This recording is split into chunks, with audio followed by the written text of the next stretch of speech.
So we got UFC 270 tonight. Ngannou versus Gane for the World Heavyweight Championship, right? A lot of human involvement in this fight. Let me just say that. Right off the top, right? So there's a lot of elements in play. A lot of outside forces. A lot of needs, a lot of wants on both ends. But let me just say this. Francis don't want to be there anymore. Plain and simple. He wants to go on. He wants to do a boxing match and make millions instead of making 500,000 or whatever it is. He's not as big of a draw as you guys believe he is. As I hear a lot of people make this big hoopla about him like he's a huge draw. He doesn't have any huge pay-per-view sales or anything that would tell you that he's a megastar like everybody makes him out to be. And I don't see the UFC paying him like he's a megastar. I really don't. Not until he proves that he can put asses in the seats and that he can get people to press buy on their smartphone for these pay-per-views. I almost didn't buy UFC 270, and I buy every pay-per-view. And the reason I didn't buy it is because it's not a very good card outside of the last two fights. I do want to see Moreno and Figueiredo fight. But do I want to pay $70 to see it when I can watch it again? When I can watch it here in 48 hours?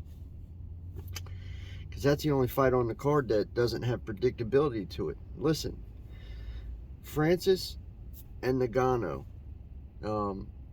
Francis and Gane, Cyril. It's dead obvious that Francis doesn't want to be there anymore. Like I said, he wants to go make millions of dollars doing boxing, and he's not going to make that inside the UFC. They're not going to pay him that money. And rightfully so. I wouldn't pay it to him either. So I look to see, this is what I look to see happen. And a lot of people give me hawk about this because they believe that all sports are legitimate, that everything goes down fair and square, and that the world doesn't have human involvement. And I'm here to tell you that it does, unfortunately. I look to see Francis Ngannou get hurt tonight.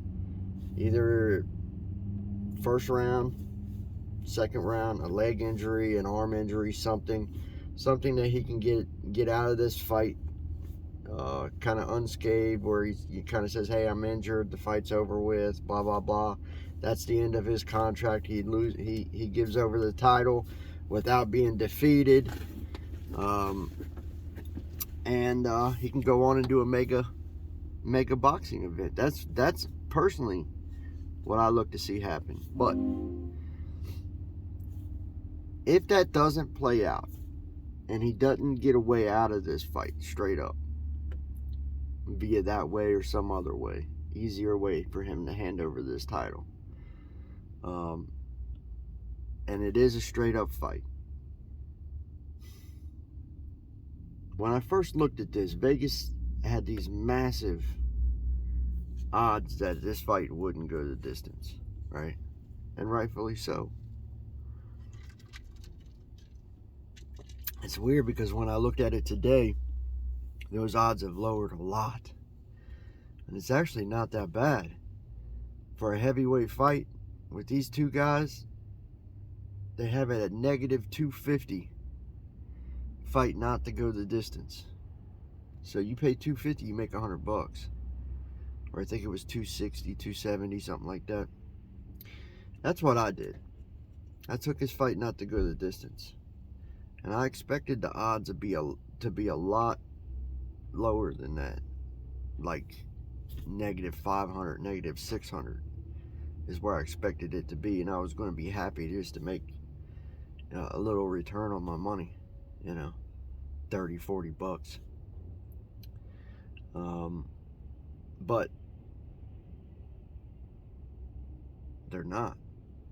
They're actually, the odds are actually not that bad, which tells me something has changed from when they first released this line, for when I first looked at the line a couple weeks ago to now. Why is Vegas scared that this fight is going to go the distance? That's very odd. There should be no reason for this heavyweight title fight to go anywhere near the distance. That's very odd. I don't know if they're setting people up, making it look enticing, what they're doing, but anyways, I'm not going to make this video any longer. Ngannou's gone. He's going to go do boxing. That's what he wants to go do. So, if you're going to bet on this fight, then you need to understand that Ngannou does not want to be there anymore. As much as he's saying, oh, I hope this happens, he wants to go and do a boxing match. The UFC is never going to let their heavyweight champion fight in some type of fight that is not a mixed martial arts competition and take the chance of him losing and destroying their brand. They are never going to do that. The only way that he's going to be able to do that is to give the strap to Cyril. And that's what he wants to do. So that's what you have to think about tonight when you bet on this line. When you bet on one of these lines on this fight. That's what you have to think about. Ngannou is gone. That's it. What's the easiest way for him to be gone? Take it. Right? That's what's going to happen tonight. I'm out.